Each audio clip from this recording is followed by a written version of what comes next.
வணக்க விவசாய நண்பர்களே, நம்ம காளானை பற்றி பார்க்க போகிறோம். காளான் எப்பயுமே நம்ம சுத்தமாக செய்யணும்.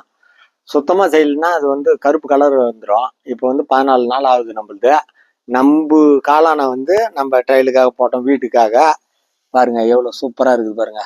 எல்லாம் ஃபார்ம் ஆகிடுது பாருங்க. சூப்பராக வந்துச்சு பாரு. இன்னும் ஒரு 7 நாளில் இப்போ காளான் ரெடி ஆகிடும். அந்த பேக்கம் பாரு, அந்த பேக்கம் பாரு, இந்த பேக்கம் பாரு, எல்லாமே சூப்பராக இருக்குது பாரு.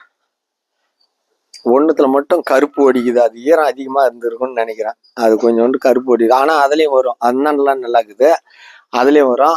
நீங்களும் இது மாதிரி நம்ம வீட்டுக்காக பண்ணணும்னா எப்பயுமே சுத்தமாக கைகாலெலாம் நல்லா கழுவிக்கணும். நான் வீடியோவில் போட்ட மாதிரி அதை வெடிக்கணும். வைக்கல கட் பண்ணி வெடிக்கணும். கட் பண்ண கூட தேவையில்ல.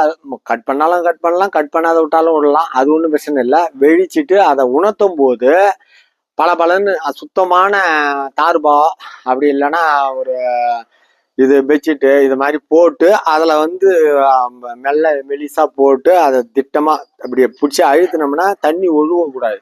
அந்த ஸ்டேஜில் நீங்கள் எடுத்து பேக் போடணும். பேக் போடும்போது சுற்றில் கொஞ்சம் கொஞ்சம் போடணும். நான் கொஞ்சம் அதிகமாகவே போட்டேன். கொஞ்சம் கொஞ்சம் போடணும். போட்டு இறுக்கு பிடிச்சி கட்டிடணும். இதுதான் முக்கியமான பாயிண்ட். இறுக்கு பிடிச்சி கட்டி நம்ம நேரில் கட்டிட்டோம்னா அனல் இருக்கக்கூடாது. ரொம்ப அனல் இருந்ததுன்னா அது ஃபங்கஸ் அதிகமாக ஆகாது. நம்ம இதை மாதிரி நேரில் கட்டிட்டோம்னா சூப்பராக வரும். இது இன்னும் ஒரு 6 இல்லை 8 நாள் 10 நாளுக்குள்ளே இது நம்மளுக்கு காளான் பூத்துரும். அப்புறம் அடுத்த வீடியோ நான் போடுறேன். நீங்களும் ட்ரை பண்ணலாம். விதை வீடியோ நான் அடுத்த வீடியோ போடுறேன். இப்போ நீங்கள் நம்ம சேனலில் முக்கியமான டிப்ஸுங்கெல்லாம் நிறைய சொல்லிக்கிறேன். நீங்கள் சேனலை சப்ஸ்கிரைப் பண்ணுங்கள், லைக் பண்ணுங்கள், ஷேர் பண்ணுங்கள். நன்றி, வணக்கம்.